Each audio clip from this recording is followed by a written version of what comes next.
ऋषि विश्वामित्र जब भी अपना यज्ञ कर रहे होते थे तो जो मारीची और सुबाहु नाम का राक्षस होते थे वो वहाँ पर आकर उस यज्ञ को भंग कर देते थे। क्यों? क्योंकि जो मारीच और सुबाहु थे उनको रावण ने बोल रखा था कि जब भी कोई यज्ञ वगैरह करे तो वहाँ पर जाके तुम विध्वंस मचा देना। तो जो ऋषि विश्वामित्र थे अब जब भी यज्ञ करने के लिए बैठते थे तो जो मारीच और सुबाहु होते थे वो क्या करते थे कि जानवरों की हड्डियाँ और कुछ चीज़ें जो कि ऋषि विश्वामित्र के यज्ञ में वो फेंक देते थे, जिससे कि विश्वामित्र का यज्ञ भंग हो जाता था। और वो ऐसा इसलिए करते थे क्योंकि जो ऋषि विश्वामित्र होते थे जब वो यज्ञ वगैरह करते थे तो उनसे जो कि मानव जाति का कल्याण होता था और शक्तियाँ भी मिलती थी उनसे। तो रावण ने इसी चीज़ के लिए उनको बोल रखा था कि तुम जो यज्ञ हो उनको भंग कर दिया करो। तो जब ऋषि विश्वामित्र होते थे वो परेशान हो गए एक बार, तो वो क्या करते हैं कि वो अयोध्या चले जाते हैं। अब अयोध्या में जो कि महाराज दशरथ होते हैं वो उनकी खूब आवभगत करते हैं और उनसे कहते हैं कि मेरे लायक कोई सेवा हो तो भी बताइए। तो जो ऋषि विश्वामित्र होते हैं वो कहते हैं कि महाराज मुझे आपसे कुछ काम है इसलिए मैं आया हूँ। तो जो दशरथ जी होते हैं वो कहते हैं ठीक है आप मुझे बताइए, मैं अपनी जान देकर के भी वो आपका कार्य करूँगा। तो जो ऋषि विश्वामित्र होते हैं वो कहते हैं कि ऐसी बातें तो आपके वंश से ही कर सकते हैं, अन्यथा और कोई नहीं कर सकता। तो जो ऋषि विश्वामित्र होते हैं कहा जाता है कि वो जो महाराज दशरथ होते हैं उनसे श्री राम को ही मांग लेते हैं कि मुझे श्री राम चाहिए और उनको मैं अपने साथ ले जाना चाहता हूँ। तो जो महाराज दशरथ होते हैं वो कहते हैं कि भगवान मैं राम को कैसे आपके साथ भेज दूँ। तो जो विश्वामित्र होते हैं वो कहते हैं कि नहीं मुझे राम चाहिए, मैं राम को लेने आया हूँ और वो ही मेरा उद्धार कर सकते हैं। मैं जो असुर है उनसे परेशान हो चुका हूँ और उनका वध श्री राम ही कर सकते हैं। तो जो राजा दशरथ होते हैं वो कहते हैं कि भगवान मुझे माफ़ करना लेकिन मैं श्री राम को कैसे भेज सकता हूँ, अभी तो वो बालक है, क्योंकि उस समय में श्री राम की आयु बहुत कम होती है। तो जो राजा दशरथ होते हैं वो कहते हैं कि आप मुझे ही ले चलो ना, मैं उनका वध कर दूंगा, मैं आपकी हर तरीके से सहायता करूंगा और आपका जो यज्ञ बार बार भंग हो जाता है उसको भी मैं बचाऊंगा। तो कहा था कि जो ऋषि विश्वामित्र होते हैं वो कहते हैं कि नहीं मुझे राम चाहिए, लेकिन जो दशरथ जी होते हैं वो मना कर देते हैं कि मैं ऐसे कैसे आपको राम जी दे सकता हूँ। तो जो ऋषि विश्वामित्र होते हैं वो गुस्सा हो जाते हैं कि कहते हैं आदर्शवारी बातें तो तुम करते हो लेकिन उनका पालन नहीं करते हो। तुम्हारे पूर्वज पता है तुम्हें कितने महान थे, तो उनका पूर्वजों के बारे में वो बताते हैं। अब वहीं पर वो कहते हैं कि जो ऋषि वशिष्ठ होते हैं उनसे भी कहते हैं कि आप श्री राम के बारे में बताओ इन्हें कि राम कौन है। तो ऋषि वशिष्ठ होते हैं वो दशरथ जी को बताते हैं कि राम जी खुद वो भगवान के अवतार हैं जो कि धरती पर आए हुए हैं असुरों का नाश करने के लिए।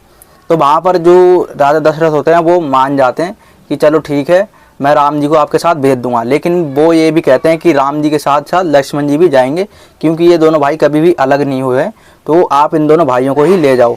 ऋषि विश्वामित्र राम जी और लक्ष्मण जी को अपने साथ ले जाते हैं। अब वो कहा जाता है कि कई वनों से होते हुए जाते हैं, तो कहा जाता है कि जो ताड़का होती है उसका कहर था उस समय में, वो बहुत शक्तिशाली राक्षसनी थी। और कहा था कि जो ताड़का आपको पता है कि जो मारीच है वो भी उसी का पुत्र था, जिसको रावण ने लगा रखा था कि तुम यज्ञ जब भी करे कोई और कोई भी ऋषि मुनि हो उनको तुम्हें परेशान करना और उनका यज्ञ विध्वंस कर देना, उनको तबाह कर देना। जो कि आपने देखा होगा कि जो मारीच था रावण का उसने वहाँ भी साथ दिया था सीता हरण के समय में भी, जब मारीच जो कि सोने का मृग बन के जाता है और जिसके चलते ही जो रावण होता है वो माता सीता का हरण भी कर लेता है। कहा जाता है कि जब श्री राम जी और लक्ष्मण जी जब विश्वामित्र के साथ जी जा रहे होते हैं तो विश्वामित्र से वो पूछते हैं कि ये पंजे के निशान किसके हैं।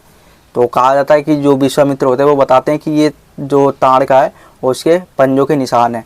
अब कहा जाता है कि जहाँ पर ताड़का होती है वहाँ पर वो पहुँच जाते हैं विश्वामित्र और श्री राम जी और लक्ष्मण जी।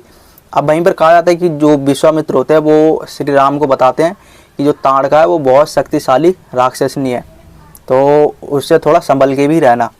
लेकिन कहा जाता है कि जो श्री राम जी होते हैं वो अपना जो धनुष होता है उसकी प्रत्यंचा को चला देते हैं बिना बाण के। तो कहा जाता है कि जो ताड़का होती है वो विश्राम कर रही होती है तो उस प्रत्यंचा की डंका से वो उड़ जाती है। और कहा जाता है कि श्री राम जी होते हैं उनको जब वो देखती है तो थोड़ी देर बाद ही कहा जाता है कि राम जी और जो ताड़का होते हैं उन दोनों में युद्ध शुरू हो जाता है। अब कहा जाता है कि जो ताड़का थी वो भी देखो शक्तिशाली है, श्री राम जी जो कि भगवान के अवतार है, भगवान विष्णु का अवतार है जो कि धरती पर आया हुआ असुरों का नाश करने, तो वो यहाँ से धीरे धीरे करके असुरों का नाश करने के लिए रावण तक पहुँचते हैं ताकि रावण को भी मार सके। अब कहा जाता है कि जो ताड़का होती है, भगवान श्री राम से उनका युद्ध शुरू हो जाता है। अब श्री राम से जब युद्ध शुरू होता है तो अस्त्र शस्त्र का प्रयोग भी होने लग जाता है। क्यों? क्योंकि जो ताड़का थी उसके पास ही बहुत सारी शक्तियाँ होती हैं। तो दोनों में कहा जाता है कि भीषण युद्ध शुरू हो जाता है। अब कहा जाता है कि जो ताड़का होती है वो पत्थर और अस्त्र शस्त्र और वहीं पर जो पेड़ पौधे होते हैं वो भी चलाने लग जाती है श्री राम पर, और जो श्री राम जी होते हैं बदले में उसका जवाब भी देते हैं। लेकिन कहा जाता है कि जो ऋषि विश्वामित्र होते हैं वो राम जी से कहते हैं कि राम, तुम इस ताड़का का जल्द अंत करो। क्यों? क्योंकि शाम होने वाली है और शाम के बाद इसको और भी ज़्यादा शक्तियाँ मिल जाएंगी। कहा जाता था कि जो राक्षस जाति होती थी उस समय में उनको रात के समय में और ज़्यादा शक्तियाँ मिलती थी। तो जो श्री राम जी होते हैं अपने गुरु की बात मानते हैं। क्यों? क्योंकि उनको दशरथ जी ने इसलिए भेजा हुआ होता है ताकि तुम अपने गुरु की बात मानो, और जो कि राम जी गुरु की बात मानते हैं। और कहा जाता है कि वो जो ताड़का होती है उसका वध भी कर देते हैं। तो इस तरीके से जो ताड़का होती है श्री राम के हाथों मारी जाती है, और जिसको हम कहते हैं ताड़का वध। राम जी ने देखो ताड़का इसलिए मारी क्योंकि उसके पुत्र और उन्होंने आतंक मचा रखा था, तो राम जी ने वो ताड़का को मार दिया था। और जो कि ऋषि विश्वामित्र है उनको सहयोग भी दिया था, और उनके जो यज्ञ वगैरह होते थे उनकी उन्होंने रक्षा करने का वचन भी दिया हुआ था। तो ताड़का जो कि राम जी होते हैं उनके हाथों से मारी जाती है।